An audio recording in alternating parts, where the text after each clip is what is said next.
This really happened to me, and even now at 70 years old, I can still feel the heat of that day burning through my chest.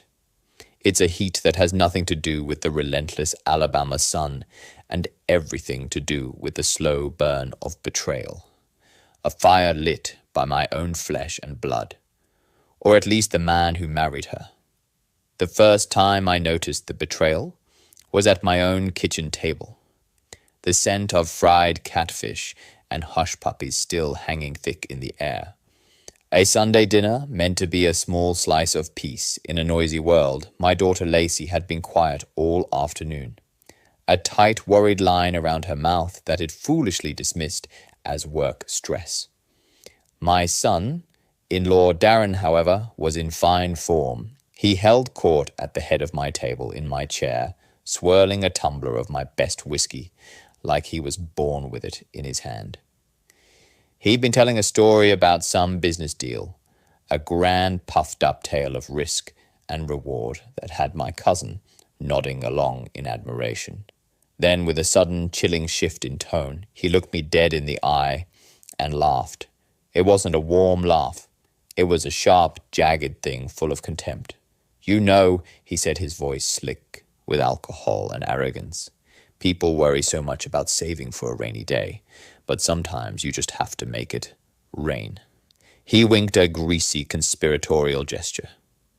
Lacey's little nest egg, for instance. It wasn't doing anyone any good, just sitting there. Think of it as seed money, an investment in our future.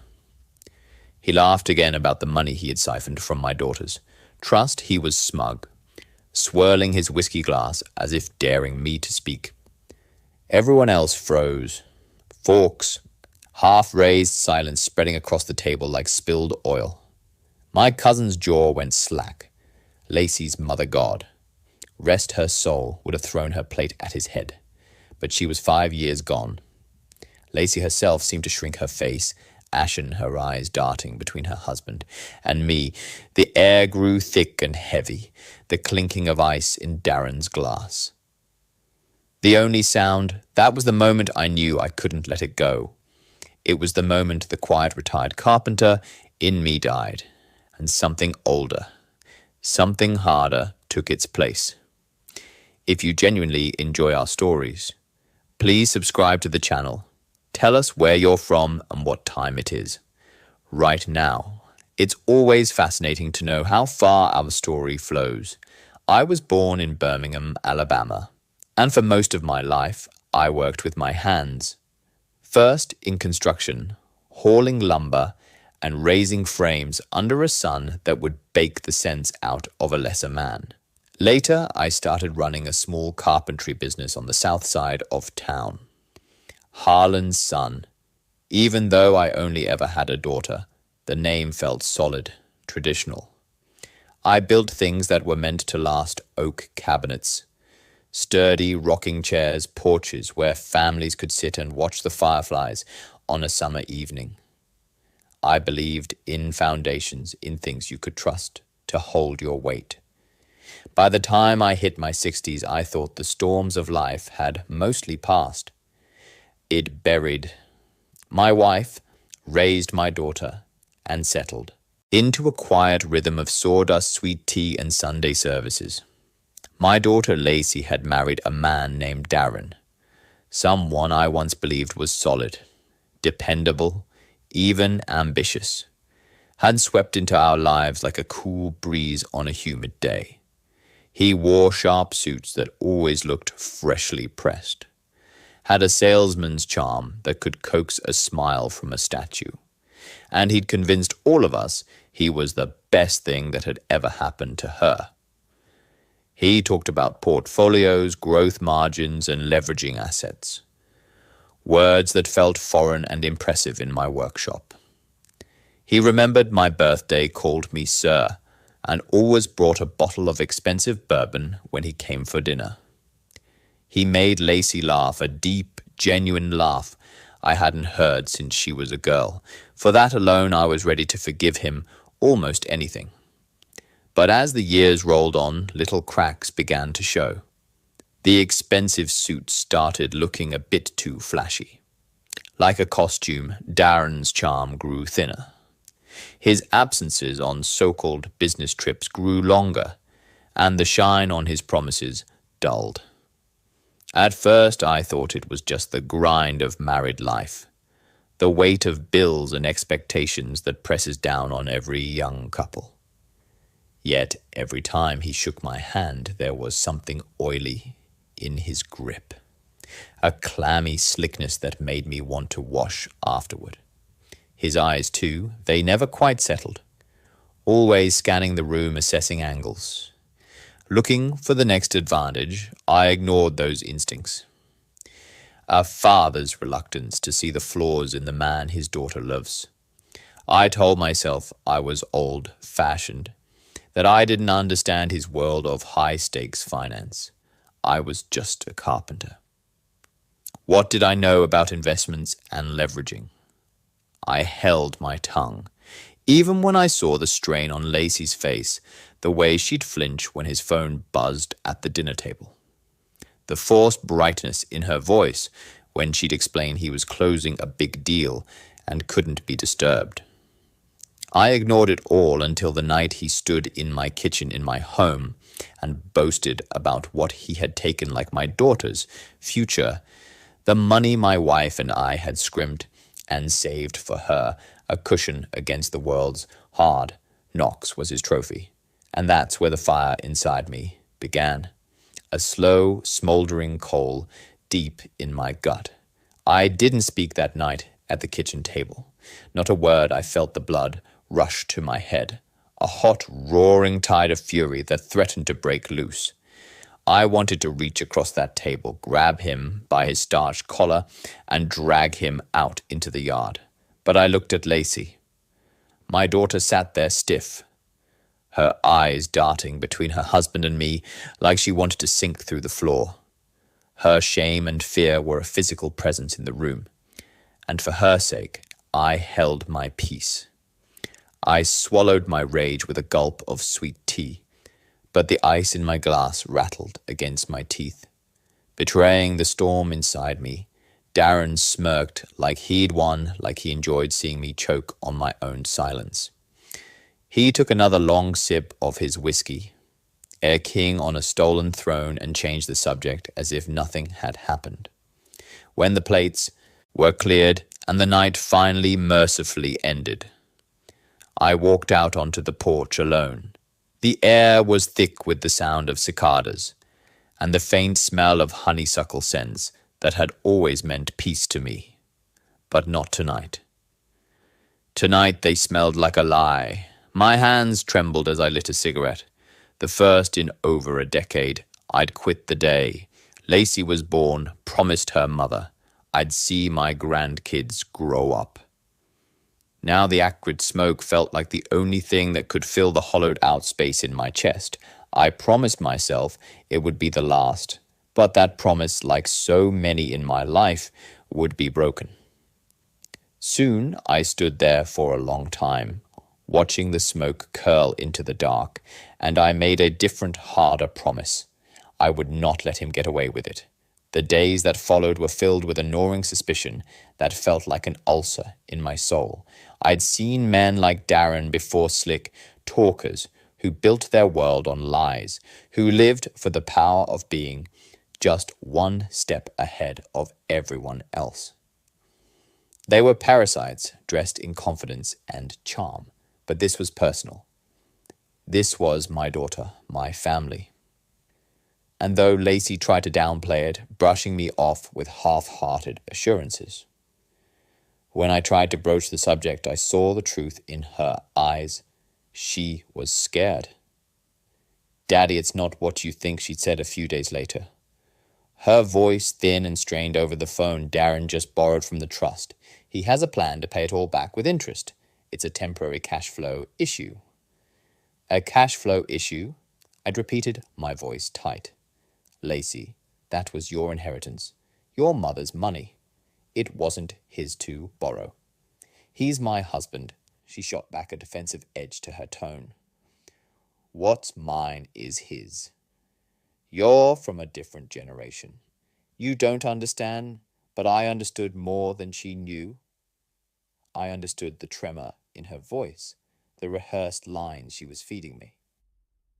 He'd gotten to her, twisted her thinking, until she was defending her own thief. So I started digging. Quietly. At first, I didn't want to spook him, and I didn't want to push Lacey further away. I asked around. I called my old friend Bob, who'd traded his tool belt for a desk job at a local bank. Years ago, I met him for coffee, feigning a casual interest in investment strategies. "This guy, Darren," I said, stirring my coffee. "Lacey's husband heads into all sorts of ventures." "Know anything about him?" Bob had frowned, tapping his pen on the table. "Darren Wells." "Yeah, I know the name. A real high roller. Or at least he plays the part. We turned him down for a commercial loan last spring. Too much leverage, not enough collateral. Seemed like he was building a house of cards." A house of cards. The phrase stuck with me. Next, I spoke with another old buddy, Sam, who worked in law. I framed it as a hypothetical, a friend of a friend's problem. Sam listened patiently, then looked at me over his glasses. Hypothetically, he said, "Your friend needs to see a paper trail.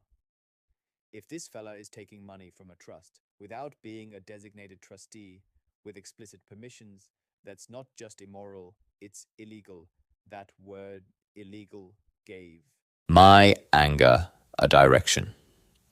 This wasn't just a family squabble. It was a crime I drove down to the Jefferson County Courthouse more times than I could count, sitting under the dim fluorescent lights, feeling out of place among the lawyers and clerks. I learned how to search public records, my rough, calloused fingers feeling clumsy on the keyboard. I flipped through property deeds, business licenses, and civil court filings with Darren's name on them. Late nights were spent not in my bed, but in my workshop, surrounded by the comforting smell of sawdust, with stacks of paperwork and printouts scattered across the bench, where a rocking chair for my first grandchild should have been taking shape. Piece by piece, I uncovered the truth. Darren wasn't just dipping into Lacey's trust fund. He had debts stretching across Birmingham, Hoover, even down to Montgomery payday loans with predatory interest rates, several failed LLCS that had dissolved, leaving creditors unpaid, and whispers of ties to a high-stakes gambling ring that bled him dry. He was living on appearances, financing his expensive suits and fancy dinners by bleeding others behind him. My daughter was just another vein to tap. The seed money he'd boasted about was just being thrown into a bottomless pit of his own making. And yet, whenever I tried to present this to her gently, carefully, she defended him. "Daddy, you don't understand. He's just under pressure. He's trying to build something for us." Her voice cracked every time, like she was rehearsing lines. He'd fed her lines she desperately wanted to believe. Every successful man hits a few bumps, she'd parrot. That was when I realized Darren's power wasn't just in the money he stole, it was in the chokehold he had on Lacey's mind. He had isolated her, made her believe that his success was her success, and his failures were a shared burden she had to help carry in secret. That made him even more dangerous. I knew I couldn't march into his house and swing fists, no matter how badly my knuckles ached to do so. I'd be the old fool, the overprotective father easily dismissed and possibly slapped with a restraining order. Nobody would listen to a carpenter over a charming financier. But if I could gather enough proof, if I could peel away the layers of his lies so thoroughly that even Lacey couldn't ignore them, I could cut him off at the knees. I needed something undeniable. The turning point came one night in early spring. The air was cool and smelled of damp earth and coming rain. I was parked in my beat-up Chevy Silverado, across the street from a bar Darren frequented downtown, the Collins, an upscale place where the bankers and brokers gathered in their polished shoes and loosened ties to celebrate their victories. I just had a hunch he'd be there celebrating something I watched through the windshield for hours, feeling like a fool. Until just after midnight, Darren staggered out with two women who weren't my daughter. He had his arm slung casually around one, his head thrown back, his laugh booming across the sidewalk. He looked untouchable, drunk on his own arrogance and expensive liquor. I gripped the steering wheel so hard my knuckles turned white. My whole body tensed, a primal urge to protect my own surging through me. For a moment, I nearly jumped out of the truck, right then ready to drag him into the gutter where he belonged. But something in me held back. A voice cool and clear in the back of my mind whispered, "No, not yet. Not like this. A public brawl would solve nothing. It would make me the villain and him the victim." Because I realized then I didn't just want to confront him. I wanted to ruin him. I wanted to dismantle the entire fraudulent life he had built, brick by rotten brick, until there was nothing left but the pathetic, grasping man he truly was. So I waited, and I planned. The next morning, the smell of stale coffee filling my kitchen. I called in an old favor from a man named Ricky, a former private investigator who once worked cases for insurance companies. He was grizzled, cynical, and saw the worst in people for a living, which made him perfect for the job. He owed me from a job years back when I helped repair storm damage on his mother's house for half the price any other contractor would have charged. He never forgot it. He agreed to dig deeper, to go places I couldn't. "What am I looking for?" he'd asked, his voice a low rasp over the phone. Everything I said. Bank accounts. Hidden assets. Other women, I want to know where every stolen dollar went. Weeks passed, turning into a month, then 2. The waiting was a torment. Every day felt like a year, but Ricky was thorough. Head call with cryptic updates piecing together the sordid puzzle of Darren's life. The more I learned, the clearer the picture became. Darren wasn't a man on the edge. He was a man who believed edges didn't exist for him. He laundered money through shell companies with official-sounding names, used fake social security numbers on loan applications, and even had a second phone number under a different alias he used for his gambling and his women. He played poker at underground tables in the back rooms of seedy establishments, racking up debts that would have broken lesser men. He wasn't just robbing Lacey. He was a professional con artist. But here's the thing about men like Darren. They climb so high on their own lies that they forget how far they can fall. They get sloppy. They believe their own hype. I kept everything quiet from Lacey. It was the hardest part, she'd call, and he'd have to pretend everything was normal. Listen to her talk about the fancy restaurant. Darren took her to the new promises he was making. Each word was like a knife twisting in my gut. She wouldn't believe me yet. Not until she saw it with her own eyes in black and white. One evening, Ricky showed up at my workshop. He didn't knock, just let himself in the bell above the door, jangling softly. He dropped a file on my workbench, thick enough to choke a bull. It landed with a heavy, final thud. Bank statements from accounts. Lacey didn't know existed photographs of Darren with other women signed. Affidavits from people Darren owed money. My hands shook as I flipped through it.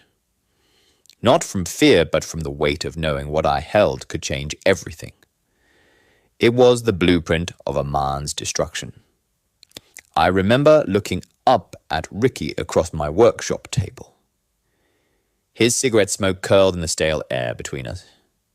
"You sure you want to do this, old man?" he asked, his expression unreadable. "This kind of thing, it don't end clean. It's gonna blow back on your girl, too." I met his eyes, my own gaze, as hard as the oak on my workbench. "He stole from my blood," I said, my voice low and steady. "There's only one way it ends." And from that moment there was no turning back. The night I finally confronted Darren in public, I chose the same place where I'd first seen his true colors, the Collins Bar downtown. But this time I wasn't watching from a truck across the street, and I wasn't unarmed. I had the file. When I walked into that bar, the ambient murmur of music and laughter faded in my ears, replaced by the steady, heavy drum of my own heartbeat. I was 70 years old, a carpenter, in a room full of sharks in suits, but I had never felt more dangerous. Darren didn't see me at first. He was too busy holding court, bragging to a table of younger sycophantic suits, his hand draped over a glass of bourbon. Like he owned the place, I walked toward his table, my work boots silent on the plush carpet. When his eyes finally flicked up and locked on mine, I saw it just a flicker, a momentary glitch in his polished composure of fear. And I smiled. Darren's face went pale for a split second when he saw me, a flash of genuine shock that he couldn't hide. But he quickly recovered, plastering on that salesman's grin that had fooled so many, including me. "Well, if it isn't the old man himself," he called out, his voice a little too loud, a little too forced. He raised his glass like it was a toast. "What brings you slumming it downtown? Don't tell me you've come to drink with the big boys." The table of suits chuckled politely, their eyes shifting between me and Darren. Sensing a drama they hadn't paid for, I didn't take my eyes off him. I stepped forward, the thick manila file tucked under my arm, and pulled out the empty chair across from him. The leather creaked as I sat slow and deliberate, taking my time, letting the silence stretch. "Don't mind me," I said, my voice calm, almost casual, cutting through his bluster. "I'm just here to listen." He studied me, his grin faltering as my gaze held his. His eyes darted to the file under my arm. I brought it out and laid it on the table with a heavy thump. The sound was definitive, an anchor in the floating conversation. A few heads turned our way. Darren's hand twitched toward the file, a subconscious impulse to grab it, to hide it, but I slid it closer to myself. "You been busy," I said, my voice still quiet, forcing him to lean in to hear me. "Real busy. There's a shell company called Apex Holdings, a series of loans from a credit union down in Montgomery. A second phone registered to a Markham. And that's not even touching what you've been doing with my daughter's money." I tapped the file. "It's all in here." The smirk drained from his face, replaced by a tight, calculated stare. The charm was gone, and the predator beneath was exposed. He leaned forward, lowering his voice to a hiss. "You don't know what you're talking about, old man. This is a private conversation. Close that file and walk out of here before you embarrass yourself." I smiled, but it wasn't a kind smile. It was cold, sharp, and promised a world of trouble. "Embarrassment, son. I'm just getting started. See these fellas you're entertaining." I gestured to the suits. "I wonder if they'd be so eager to do business with a man whose financials are a work of fiction. I wonder how your creditors would feel if they all knew about each other." The suits around him shifted uncomfortably, their polite smiles vanishing. They sensed the tension, the smell of a sinking ship. One of them whispered something to the man next to him, and Darren snapped.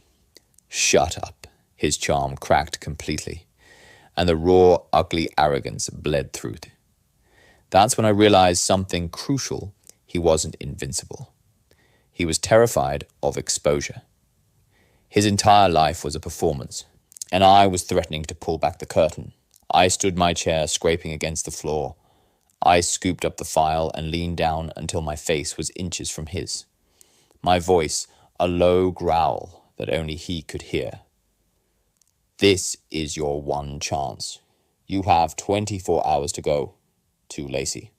Confess everything and make a plan to pay back every single cent. If you don't, this file doesn't just go to her. It goes to the DA. It goes to the IRS. It goes to every person you owe money to in this state. Your one chance. Then I walked out, leaving him sitting in a pool of silence, his mask slipping in front of the very men he wanted to impress. Over the next week, Darren tried everything. He went into self-preservation mode, a cornered rat, trying to chew its way out of a trap. He showed up at my house trying his smooth talking routine on the porch, like nothing had happened. I think we got off on the wrong foot. He started, but I just stared at him from behind the screen door until he slunk away. He sent a mountain of flowers to Lacey, took her out to a dinner. She later told me was excruciatingly tense, and showered her with gifts he couldn't afford, desperate to shore up his last line of defense. He even cornered me in the parking lot of a Piggly Wiggly, blocking my truck with his ridiculous sports car. He got out his face a mask of fury. You have no idea who you're messing with. He hissed through his teeth, jabbing a finger at my chest. You'll regret crossing me. I just looked at his hand, then back at his face. Get your finger out of my face before I break it. He recoiled, not used to someone who wasn't intimidated by his bluster, but I didn't budge. Instead, I spread the file wider. Ricky connected me with a lawyer friend of his, a sharp woman named Maria, who specialized in financial fraud. Together in her stuffy, book-lined office, we began piecing together a legal case that could not only expose Darren but bury him. It was meticulous workdays, spent photocopying documents, organizing timelines, and nights spent on phone calls with people who wanted Darren's head just as much as I did. We found more victims, small business owners he'd cheated, former partners he'd betrayed. The file grew thicker. Meanwhile, Darren grew more reckless. His carefully constructed world was crumbling, and his creditors were getting nervous. The pressure mounted. One night, two brutish-looking men showed up at Lacey's door, pounding and demanding payment for a gambling debt. She called me her voice, shaking with terror, and I rushed over my old shotgun in the truck's cab. The men scattered when they saw my headlights, but the damage was done. The threat was no longer abstract. It was on her doorstep. She could no longer deny what was happening. Tears streamed down her face as she finally asked the question I'd been waiting for. Daddy, what has he done? That night I sat her down at my kitchen table, the same table where the betrayal had first surfaced, and I opened the file in front of her. I didn't soften the blow. I let her see it all. Page after page, I showed her the truth. The hidden bank accounts, the loan defaults, the photos, the sworn statements.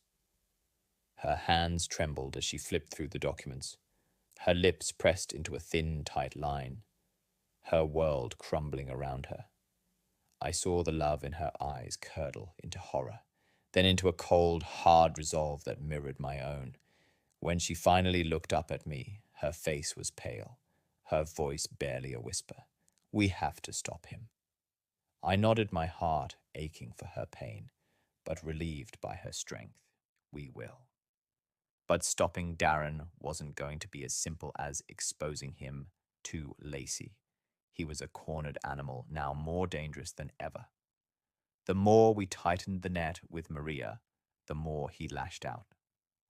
One night, I returned home from a late meeting with the lawyer to find my workshop ransacked. The door was splintered off its hinges. Tools were scattered, half-finished projects were smashed, and my papers were gone. A single message was scrawled in red spray paint across the wall. Stop. I sat on the workbench.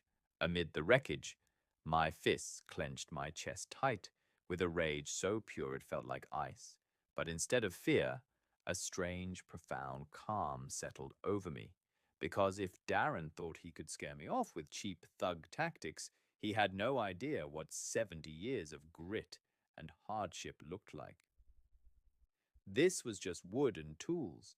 He had tried to break something I had built with my own hands, but he couldn't touch my resolve. I cleaned up the mess, replaced what was broken, and doubled down. With Ricky and Mariah's help, we uncovered not only his financial fraud, but concrete evidence of tax evasion and gambling debts that tied him to men. The law would be very interested in we had him. The walls were closing in, and Darren knew it. He grew desperate, calling Lacey at all hours, his tone shifting wildly, from begging and crying to threatening and cursing. She stopped answering. She stayed with me most nights, her eyes hollow but her resolve growing stronger by the day. The breaking point came when Darren tried to corner me outside church on a Sunday morning. It was a brazen, stupid move born of pure desperation. The congregation spilled out into the bright Alabama sunlight, exchanging pleasantries. And there he was, red-eyed, sweating his expensive tie. Crooked, he grabbed my arm. "You think you've won?" He spat, his voice low and venomous so only I could hear. "You think you can destroy me? I built this family. Without me, your daughter is nothing." That was the moment I realized just how deep his delusion ran. He didn't just feel entitled to our money. He believed he owned us, that we were pawns in his game. And that made destroying him all the sweeter. I leaned close, my own voice, a whisper of cold steel. "Hard game's over, Darren. The board is clear, and you're about to find out what it feels like to lose." That week we filed the case. Maria submitted the evidence to the district attorney's office, and Ricky made sure certain photographs and documents landed in the right hands at the local newspaper. Word spread like wildfire. The same men who once shook Darren's hand and laughed at his jokes now avoided him. His phone stopped ringing. His credit cards were frozen one by one. The pillars of his fraudulent life he leaned on crumbled beneath him. But the true reckoning was still to come. The courtroom where his arrogance would finally meet the unyielding weight of truth. And I was going to be there for every single second of it. The Jefferson County Courthouse was colder than I remembered, the kind of sterile institutional chill that seeps into your bones and makes you feel smaller than you are. The marble floors echoed with every footstep, magnifying the tension in the air. I sat on the hard wooden bench outside the courtroom, my hands clasped tight around the brim of my old baseball cap, turning it over and over. Lacey was beside me, pale but steady, her jaw set in a line of grim determination. She hadn't spoken much that morning, but the silence between us was full of something stronger than words. I shared resolve when the bailiff called the case. The People versus Darren Wells, his voice booming in the hall. Darren strutted in with his lawyer trailing behind him. He was thinner now, the swagger a bit more forced, dark circles under his eyes that his arrogance couldn't hide. His suit rumpled.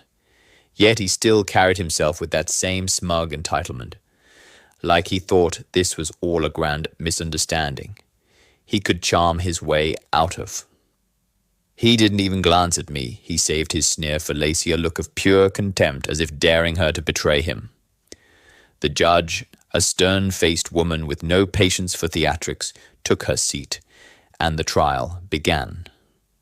Darren's lawyer, a slick man in an overpriced suit, tried to spin it all as business ventures gone sour. painting Darren as a visionary risk-taker who'd simply fallen on hard times. "This is not a crime," he argued. "It is the story of ambition meeting unfortunate market forces." But the evidence, our file, told another story. The file Wed built was airtight. The prosecutor laid it out piece by damning piece. The bank statements from offshore accounts, the forged signatures on loan documents, the testimonies from loan officers, heads lied to. Even the photographs Ricky had snapped of him, stumbling out of the Collins with women who weren't his wife, were entered as evidence to establish a pattern of deceitful living, funded by stolen money. Each page laid bare not just mistakes, but a calculated pattern of deceit. Theft and manipulation. I watched Darren's face as the walls closed in. At first he smirked, shaking his head, almost imperceptibly, whispering to his lawyer. But as the evidence stacked higher, that smirk faltered, twitching at the corners.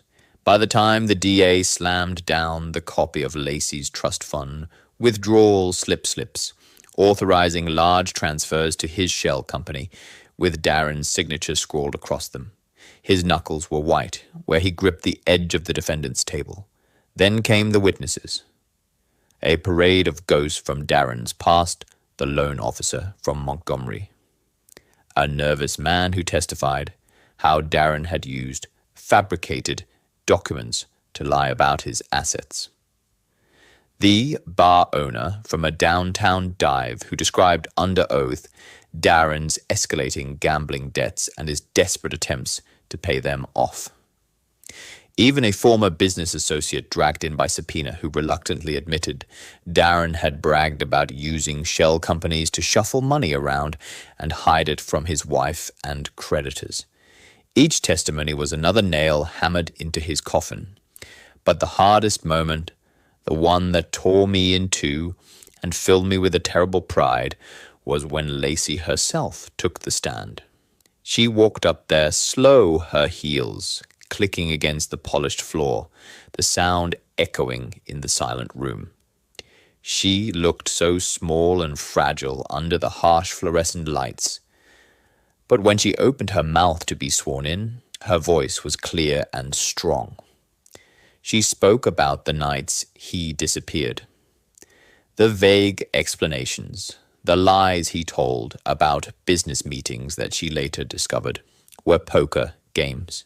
She told them about the bruises on her heart that never healed the slow erosion of her confidence, the way he made her feel crazy for questioning him. She told the judge and the jury about the two men who had come pounding on her door, demanding payment about the visceral fear she carried every single day of his world collapsing on top of her. And then the prosecutor asked her to look at the defendant. She turned her head and she looked straight at Darren. "You didn't just steal my money," she said, her voice ringing with a power I hadn't heard in years. "You stole my trust. You stole years of my life. You made me doubt myself and you isolated me from the people who loved me. But you will never steal my strength again." Her words echoed through the courtroom, heavy and final. Darren shifted in his seat, his face turning a blotchy red, his eyes darting around the room as if searching for someone, anyone who still believed his lies. But no one did. The jury stared at him with cold, impassive faces. By the end of that week, the verdict was in the jury foreman, a man who looked like he'd worked with his hands his whole life too, wouldn't even look at Darren as he read it out guilty on multiple counts of fraud, embezzlement, and tax evasion. The sentence was handed down an hour later. 15 years in a state prison with no possibility of early parole for the first 10. I sat there as the gavel fell with a sharp crack, my chest rising with a breath I felt like I'd been holding for years. Darren's eyes, wild and panicked, finally locked onto mine as the deputies came forward to lead him away in cuffs. For the first time, I saw pure fear, They're not the swaggering arrogance of a man untouchable, but the raw animal panic of someone who finally understood his empire of lies had collapsed and he was buried underneath. And I didn't look away, I made him see me. I wanted my face to be the last thing he saw as a free man. But revenge doesn't end neatly with the sound of a gavel. The weeks that followed were full of a chaotic, messy fallout. Darren's name was dragged through every local paper, his face plastered next to headlines about fraud and betrayal. The whispers in our community turned into open gossip. His business associates abandoned him.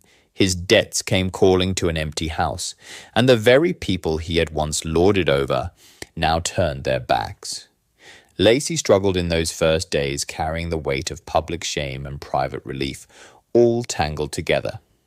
She moved back into my house for a while, into her old childhood room. At night, I'd hear her crying softly, the sound of years of pent-up grief and anger finally being released, but little by little, day by day, I saw her strength return. She started working again, taking a simple job at a local florist, finding solace in creating beauty. She started making her own money, standing on her own feet.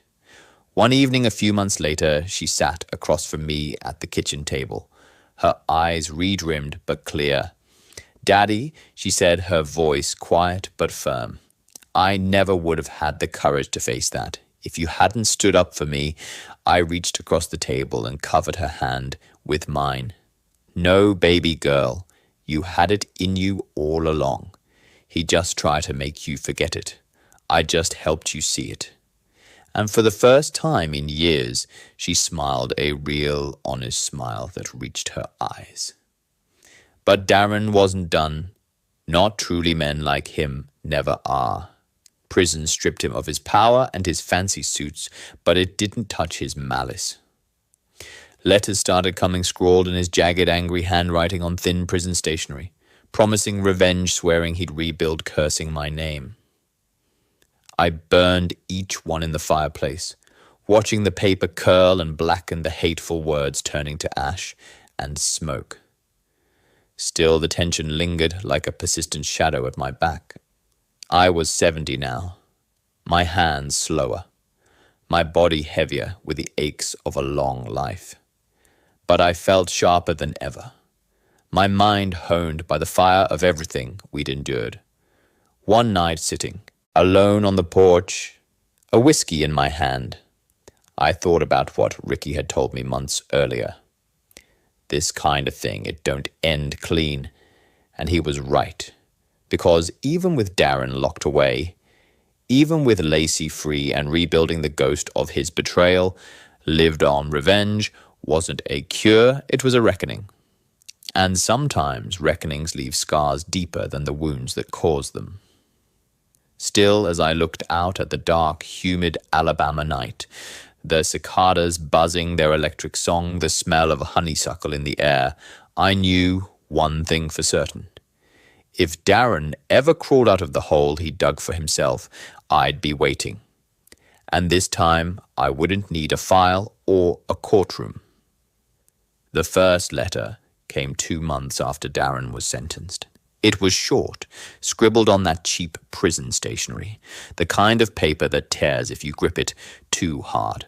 "Old man, you think this is over. You think you've beaten me, but I've got time in here time. To think, time to plan. 10 years is nothing. And when I get out, you'll pay both of you." I read it once, then twice the words. A cold knot in my stomach. Then I fed it straight into the fireplace. The flames chewed it to nothing, but the words stuck in my head, like thorns. It was a promise, and I knew Darren was a man who, if nothing else, nursed a grudge over the next year. More letters came. Each one was uglier, darker than the last. He wrote about people he still had connections with. On the outside, about debts he intended to collect. Not with money, but with pain. He wrote about the revenge he was planning for me and for Lacey, describing in vague but menacing terms how he would make us crawl. I burned every letter, but I started sleeping lighter. I cleaned and oiled the shotgun I kept in my closet. Every creak of the porch boards at night, every car slowing on the road outside my house, every shadow cast by the swaying street lampet, all kept me sharp on edge. Lacey tried to shrug it off when I mentioned the letters, though I spared her the ugliest details. "Hez just blowin' smoke, Daddy," she said one afternoon, folding laundry at the kitchen table. "Hez powerless. Hez locked up. He can't hurt us anymore. But it lived long enough to know men like Darren Bars don't break their spirit. They just give it a new shape. They feed the resentment, let it fester and grow in the dark. Give a man like that too much time to stew, and hell find a way to claw his way back with venom in his teeth. So I stayed ready. One night, just before my 71st birthday, I woke to the sound of tires crunching slowly on the gravel of my driveway. It was after 2 a.m. No one had any business being at my house. My shotgun was already by the door. A habit drilled into me from months of restless nights. I moved silently through the dark house and peered through the blinds of the living room window. A black sedan idled at the edge of my driveway, its headlights cutting two sharp cones across the duet yard. Two silhouettes sat inside, unmoving, just watching the house. My heart began a low, heavy pounding against my ribs. Were these Darrens? Connections? I stood there, the cool stock of the shotgun pressed against my shoulder, my finger resting just outside the trigger guard. I watched them, and they watched my house. After what felt like hours, but was probably only 10 minutes, the car finally slowly reversed and disappeared down the road, its taillights swallowed by the darkness. A warning, a reminder. The next morning, Ricky came by his old Ford, kicking up dust on the gravel. Had kept tabs on Darren through an old friend who worked as a guard in the corrections system, and he had news. Darren's been making friends, Ricky said, leaning on my porch, railing a cigarette dangling from his lips, bad ones. Word is he's been paying off favors with promises he can't keep Hez spinning tales. In there about money he has stashed away, trying to get someone on the outside to scare you to soften you up. I told him about the car. My fists clenched. And last night I think they tried. Ricky narrowed his eyes, the smoke curling around his face. He took a final drag and flicked his cigarette into the yard with a sharp snap of his fingers. Then it's time to send a message back. We didn't go to the cops. I'd learned long ago that some battles don't get won with uniforms and badges. This was a different language. Instead, Ricky made a few calls of his own, the kind of calls that echo through the underbelly of a city, like Birmingham, where debts run deep and favors run deeper. He met with a man whose name I never learned, a man who commanded respect in circles, where legal documents meant nothing. Within a week, the threats stopped. No more cars in the night. No more letters laced with poison. The silence from Darren's end was sudden and complete. Word must have travelled back through the prison grapevine that I wasn't an old man to be toyed with, that the hornet's nest wasn't worth kicking. Still, I knew better than to relax. The snake was still in the cage, but it wasn't dead. Time has a way of sanding down the sharpest edges. The seasons passed and Lacey rebuilt her life piece by piece. She found steady work she enjoyed, surrounded herself with friends who lifted her up instead of dragging her down for the first time in years. I saw the girl I used to know, the one who laughed easily, who sang along to the radio, who believed in brighter tomorrows. But Darren's shadow never completely left. On birthdays, holidays, Sunday dinner, she was always there in the silences between us, in the flicker of fear in her eyes whenever an unknown number called her phone, and in me too, because revenge is just about evening. The score is about carrying the weight of what you've done, of what you've fought for. It changes a man. And at 70, that weight pressed heavier on my shoulders. I was more suspicious, less trusting. The world seemed a little darker than it had before.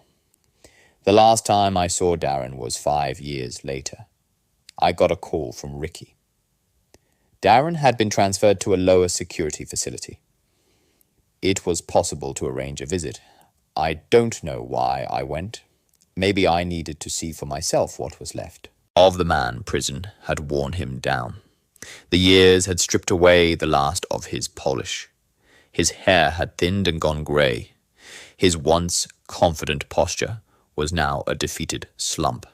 I went to see him once, not because I had to, but because I wanted him to look me in the eye and see the truth that I was still standing, and he was not. He shuffled into the noisy visiting room in his drab orange jumpsuit, his eyes hollow and empty when he saw me sitting at the table, his lip curled into a familiar snarl. "You," he spat, his voice raspy. "You think you're a hero coming here to gloat." He leaned forward. "You ruined me, took everything I ever built." I leaned forward, my voice steady and cold. "You did that to yourself. You built a house of lies on a foundation of sand, and it washed away." I just held up the mirror. For a moment, just a fleeting moment, I saw something flicker in his eyes, not regret. Maybe, but the faint dawning awareness of a man finally, truly broken by his own arrogance, but just as quickly it was gone, replaced by the familiar stubborn bitterness that was all he had left. "He'll never stop hating you." He said the words rattling with impotent rage. I stood pushing the chair back slowly. "Good," I told him, looking down at the wreck of a man before me. "That hate is all you've got left, and it'll eat you alive long before it ever touches me again." Then I turned and walked out, the sound of the buzzer letting me out echoing behind me. I left him behind bars where he belonged, knowing he'd die with nothing but his grudges for company. Even now, years later, I sit on this porch in the quiet Alabama night, the cicadas humming their timeless song, the sweet smell of honeysuckle drifting in the air, and I think about everything that happened. Revenge doesn't bring peace. It doesn't heal old wounds or erase the scars. Lacey still has moments of doubt, and I still have nights where I wake up with my heart pounding.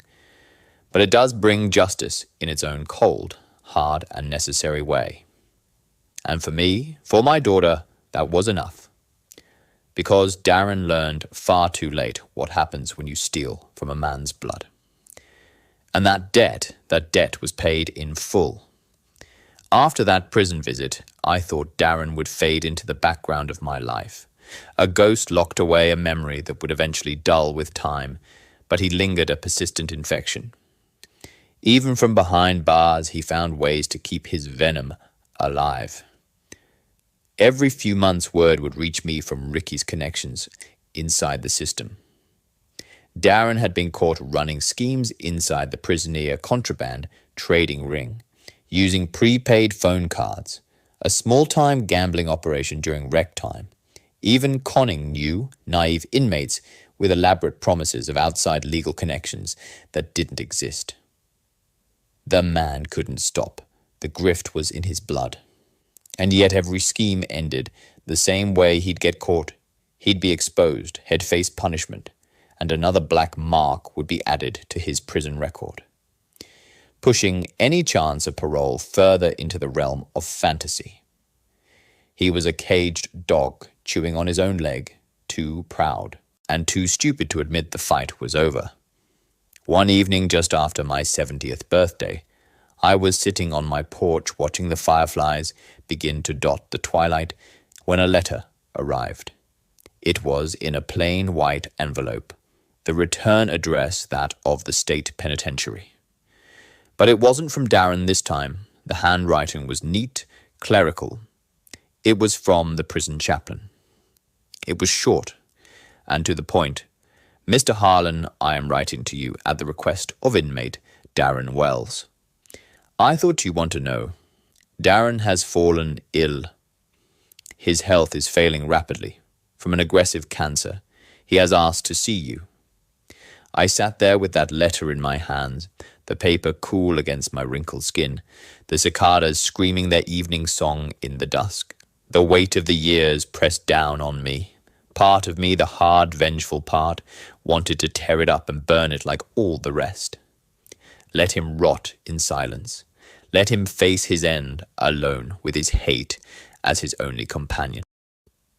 But another part of me, a quieter, more complex part, I didn't expect wanted to see the end with my own eyes. To close the book myself when I arrived at the prison infirmary. Weeks later, the smell of antiseptic and decay hanging in the air. Darren was barely recognizable. His once sharp features had melted into hollow cheeks. His skin a pale waxy yellow and stretched loose over his bones. Tubes ran from his arms, and the soft rhythmic sound of monitoring machines hummed softly around him, counting down his final moments. He turned his head slowly on the thin pillow when I stepped into the room. His eyes, sunken into his skull, still had that spark of bitterness. But the fire was dim, a flickering ember about to go out. You, he croaked his voice, a rough, wet gravel. You came, I stood at the foot of his metal-framed bed, my arms crossed over my chest. You asked for me, he gave a dry, rattling laugh, or something close to it. It turned into a hacking cough that shook his frail body. When he caught his breath, he looked at me again. I wanted to tell you, I never regretted it. Not a single dollar, not a single lie. I'd do it all again. I just would have been smarter. His words hung in the stale clinical air, bitter and heavy with unrepentant pride.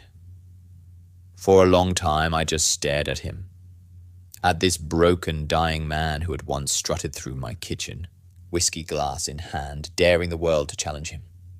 Now he could barely lift his head from the pillow.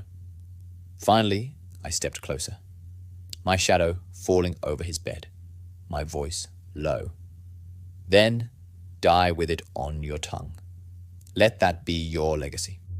That's the only thing you've ever truly earned.